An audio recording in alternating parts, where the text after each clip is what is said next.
What's up, my beautiful people? Welcome to r/self-improvement, where yes, it is possible to live a life without depression.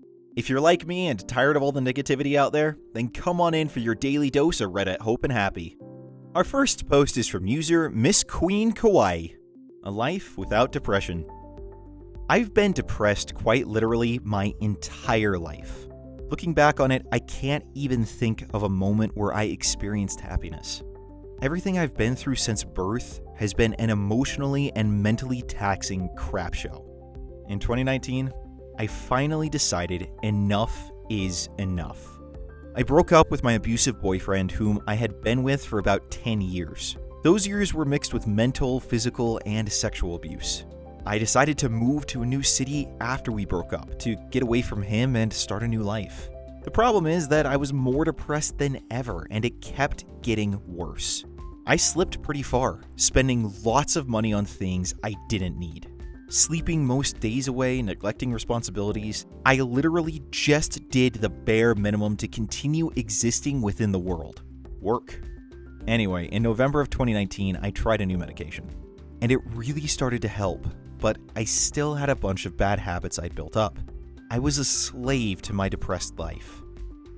In March, I started working at home because of the pandemic. I've always been more of an introvert, and I've also worked from home before, so I welcomed the change. By April, my medication was in full effect, and my depression was literally gone. A lifetime of depression just like that. So I started small. I started by making a habit to brush my teeth and wash my face twice a day, and also take my dogs for a walk. I've never actually stuck to a habit like this before, but this time I did. A month later, and I was still doing it. And a month after that. Soon it was June, and I had been doing these habits every day for 2 months. So I decided to push further and create more good habits. At the beginning of June, I started working out every single day in addition to walking my dogs. And I've been doing it ever since. I also stopped biting my nails, started learning French, and also teaching myself coding. And I cook and eat healthy every single day.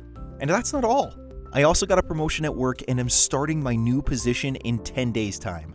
I just wanted to celebrate these super small victories. I've never done much in the ways of self-improvement for myself, and it's been a short amount of time, but I'm so proud of myself. This is what it's like to live life without depression. I don't know how long it will last for, but I'm definitely going to ride the wave as long as I can. As you should. Things like this, beating mental illness like that, even if it is short-lived, doesn't happen very often. Ride that wave, do what you can, keep pushing yourself. OP, your story is just an example that it is possible to go from living a life filled with depression to one that is free of it, if you're willing to do the things that it takes. In your case, removing yourself from a bad life situation and getting on the right medication. Could be different for someone else, but it just proves there is always hope for a better life. So thank you so much for the post. Thank you so much for putting this out there. Wherever you're at, I wish you the best and stay beautiful.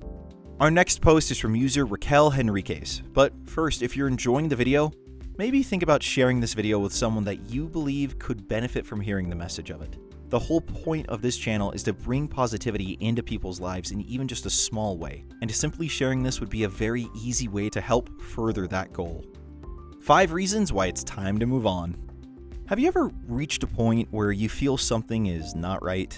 It may be an invitation to change some aspects of your life. Learn to identify the signs. We tend to delay certain decisions in our lives for various reasons. Either we're too attached to a person or situation, and that makes us emotionally codependent. We'd feel guilty for causing suffering when we're leaving, we think we are irreplaceable, or maybe we are too comfortable and ultimately scared of facing the unknown or the uncertainty of an unforeseeable future. The thing is, whether it is a job or a romantic relationship, we know deep down inside it's not working anymore, and would do us good not to remain there. Only the feeling of it should already be enough for you to realize that you need to decide to move on as soon as possible, if not before. The secret for growth and success in all walks of life is to become aware of the place you are now and move on from it, if it no longer serves you. The ability to do so with respect for all the parts involved is what makes it an act of courage and love. Growth is often a lonely path. Evolution is an individual task. Each one of us experiences different situations that impact us on totally different levels from the next person. That may affect our relations because we stop being at the same frequency level, energetically speaking. But let's move on. Without further ado, to the 5 reasons it's time to move on. First, it feels as if you don't speak the same language anymore. You used to almost communicate telepathically and would finish each other's sentences, but it has been a while that you don't understand each other even while speaking. You see, communication is an exchange of energy, not so much an exchange of words. Making an effort to understand someone often represents that you're not on the same frequency. That can drain you to a point that you won't even care if your message has been understood. Second, you feel exhausted all the time. On a balanced partnership, either it is romantic or work-wise, you shouldn't be the only person putting in an effort like you're lifting all the weight. That will eventually exhaust you, and it is not energetically healthy for both parts. A healthy, balanced relationship is often effortless because both parts are committing equally. There will be good and bad days, on which you'll have to cover for it. But then again, you will also have ups and downs yourself. That's life, and it's okay. Third, you feel time goes by awfully slowly. It seems as if life has stopped happening and nothing is exciting anymore. Perhaps you look at the clock every 5 minutes to see when it's time to leave.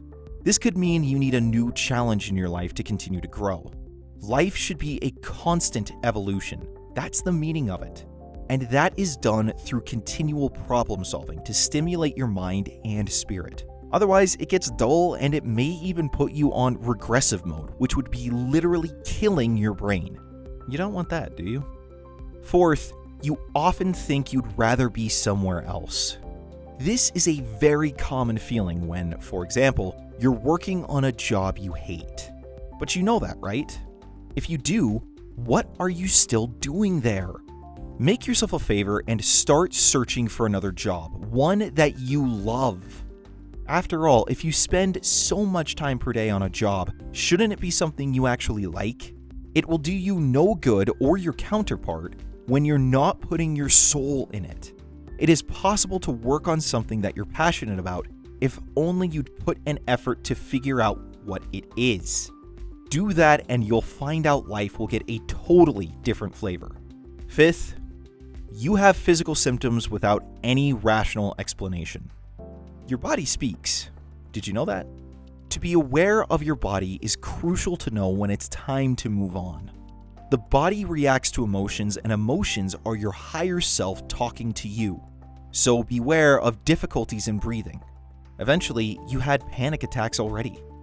Or perhaps you've been having trouble falling asleep like you need to address something. Fun fact, you do. Physical symptoms are the ultimate motive to perform some adjustments in your life. It's the materialization of all the negative energy that was being added slowly till the point of rupture. Time to take action. Having said all of the above, it is always a decision you'll have to make according to your ability to accept transformation into your life. You see, the need for moving on represents a call for an inner change. It is also an invitation to detachment. How much are you willing to let go? Thank you for reading my post. Oh man. OP, I don't know how to quite put this, but frick, this was personally applicable. Not in a relationship sense. I'm very happily married and everything else. But thinking about the job that I was let go from back in January, man, do I feel like all 5 of these hit me just spot on. Frick. I mean, don't get me wrong, I loved working for the radio station. It was great. It was time to move on. And the universe literally came in and said, nope, you're not sticking around there anymore. We're just going to shove you out into something different. Because honestly, I did feel somewhat irreplaceable. I did think that if I left, that there would be no one that could fill in. And they straight up dissolved the position after I left. They took the responsibilities I had and divvied them out across 3 people with no extra pay. So, yeah, sometimes it is time to move on. But I found something better doing this. Even if it's not making money right now, even if it never makes money. The messages that I've gotten from everyone here in the community and from people whose stories I've shared have made every bit of effort in this worth it. And I really think that your post could help someone else out there realize that maybe it's time for them to move on in their life as well. So thank you so much for sharing it. Wherever you're at, I wish you the best and stay beautiful. You can check out more content at either of the links currently on your screen. Now you guys stay safe, stay healthy. I will see you all on Wednesday with more positive Reddit stories. Until then, stay beautiful, people.